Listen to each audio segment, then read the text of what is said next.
last year I did a very popular video all about how to grow Campanula. Well, this year it was an amazing smashing success again, and I just cannot help myself but do an encore Campanula video. Trust me, this is not going to be the same thing. In this video, I'm going to be diving all into some of the challenges that I faced this year, my sales, my numbers, and deeper thoughts on this really amazing spring crop.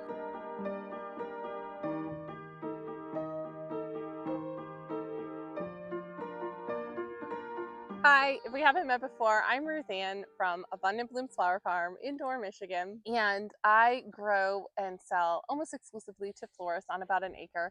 And I also help flower farmers with my online educational resources like my course and my flower farming membership. Today in this video, I'm going to be breaking down one of my favorite spring crops called Campanula, or Campanula, some people say it. I did a video last spring all about how to grow it and harvest it and all that kind of stuff. But in this video, I'm going to be breaking down some farther thoughts about Campanula and some of the experience that I had in this season, and a lot of numbers, like what exactly I sold and sold it for, and that profit margins and that kind of a thing, because it really doesn't matter if you can sell $100,000 worth of flowers if you are spending $90,000 to grow it, it doesn't matter. So those are the numbers that are really, really important. So we're going to be really kind of breaking down some numbers here. So I'm going to be talking about today in this video my actual sales numbers, what I spent to grow it, a challenge I ran into this year, field versus tunnel Campanula results, and whether I think Campanula is worth growing for profit. And the final numbers are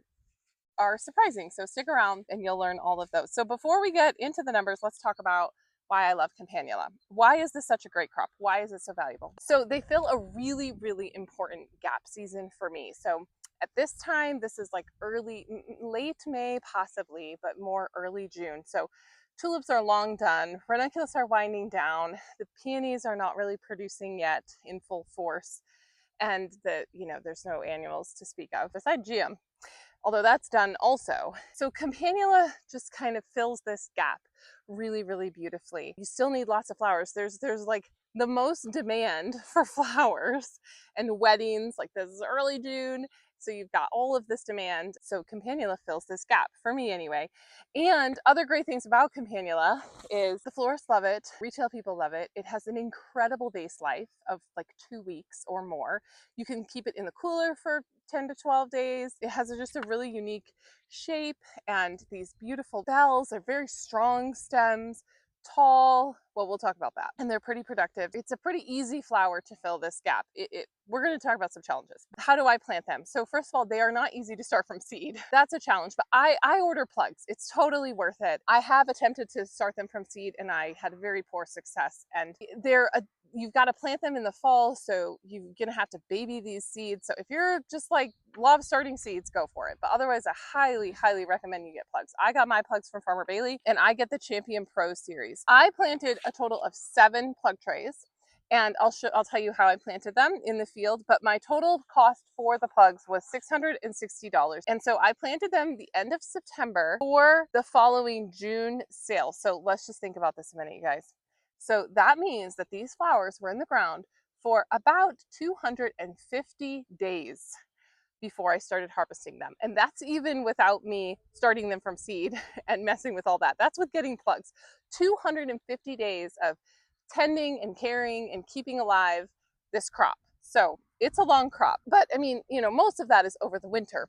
That's just keep that in mind. Like sometimes you just think of those numbers and you're just like, wow, that's a long time to keep a crop alive. That's an annual. It's a cool flower. Like this isn't going to rebloom. Let's just talk direct numbers here. So we're getting into the numbers here. So the direct cost were the plugs, which was $660, and then I had different fees from my platforms for selling them, which was about $112. Shipping is $30. So a total of $802 in direct costs to this crop. And then labor, so harvesting, I can harvest like about 35 bunches an hour. I did a little bit of time tracking, and then you have to process them yet because they're from the tunnel. So I'm moving them. So, and then another 30 minutes. So let's just say hour and a half to process and harvest flowers, or to harvest 350 bunches. And I sold 125 bunches. So it's approximately 5.5 hours. So let's say you're paying $17 an hour. So that's about $92 an hour for labor. Or like if you're considering yourself at like $30 an hour, that'd be $162.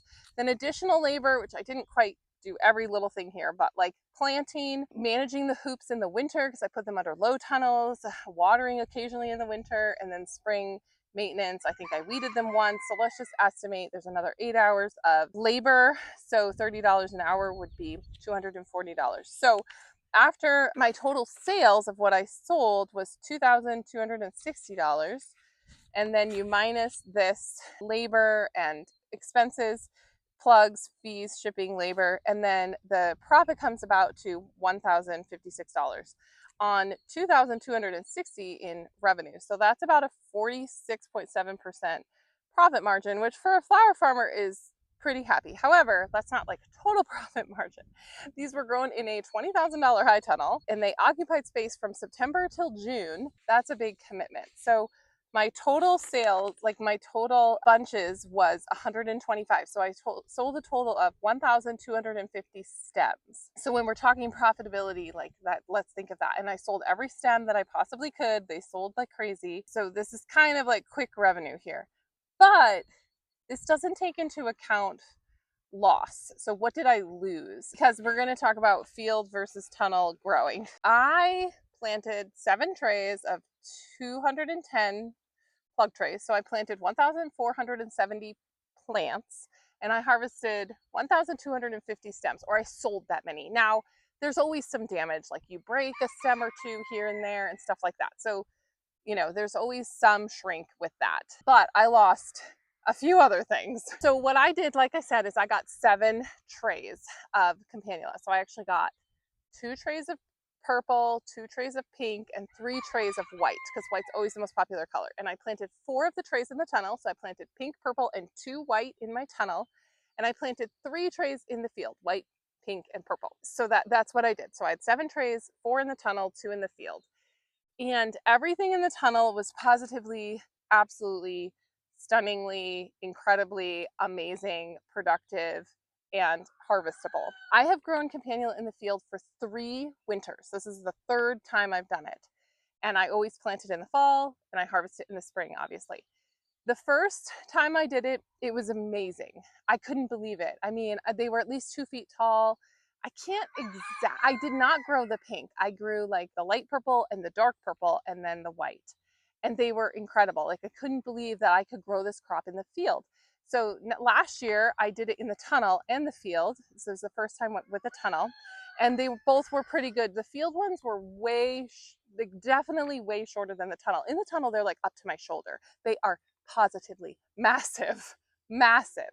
And in the field, they're shorter, but they're more compact in the field. Like the bells are closer together, and in the tunnel, they're kind of more elongated. They both look great, but it's just like a little bit different growth of them. In the field this year, we had a really cold winter. I've never grown the pink in the field, and even in the tunnel, this was also the case, but the pink bloomed when it was like 3 to 6 inches tall.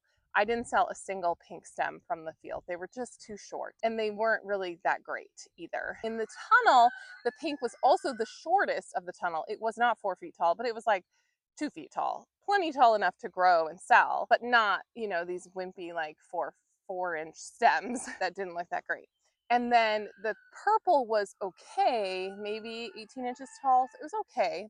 And the white was a little taller, but around the same. But the white in the field got a lot of thrips, and then we got a lot of rain, and so I had a lot of damage to the white. It got beat up by the rain and the wind, the thrips. So I lost a good portion of the white in the field. I got the most out of the purple, but some of those were even kind of short. So just long story short, really, the field ones were really not that great this year at all, and I lost a lot of them. Like of these, you know, I'm saying how many trays and how many I planted and how many stems I harvested, but that isn't accounting for a 210 tray that I didn't harvest at all. And then the white, maybe I got half, and the purple, like in the field, maybe 2/3. So, I mean, there was a big loss in the field. My conclusion for my own personal future is I am not going to grow the pink in the field. It's just too risky. We had a really cold winter, and the last winters have been more mild. So I think that's really impacting the growth in the field. And so it really did not love our cold winter, particularly the pink. They all bloomed,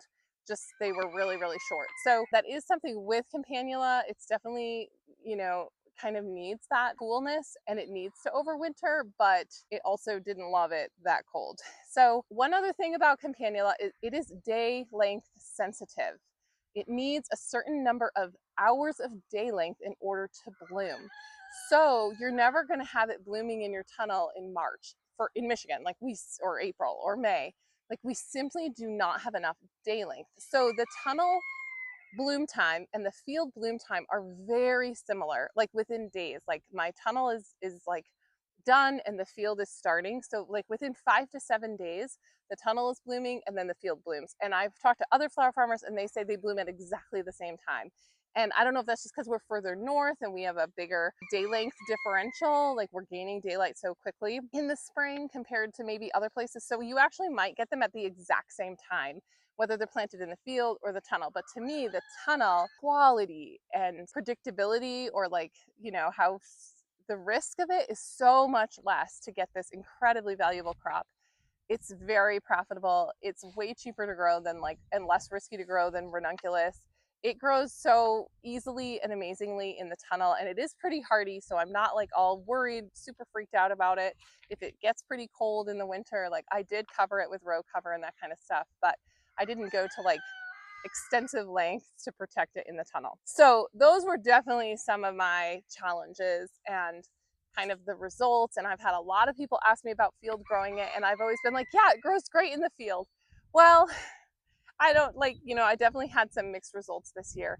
But I do have a friend that grew it in a low tunnel, like 3 miles from me, and her Campanula, first of all, bloomed at the same time as my tunnel Campanula, and also looked really, really great. So I think that with some protection, you might be able to do it. And certainly if you're warmer than I am, in a warmer zone, I would say definitely go for it. I always am an advocate for testing things and trying things on a small scale before ramping them up. But I'm not decided yet exactly what I'm going to do, if I'm going to plant any of it in the field. If I do plant it in the field because I don't have enough space in my tunnel, I will be growing it under low covers for sure, because it just gives you a more predictable crop for the spring. That's kind of my results with it, how it worked for me. So, but it is really, really, like, I've had florists tell me it's their favorite flower of mine that I grow. Everyone's like chomping down the door for it. People are texting me for it. Do you have it? Will you have it in 2 weeks? Do you have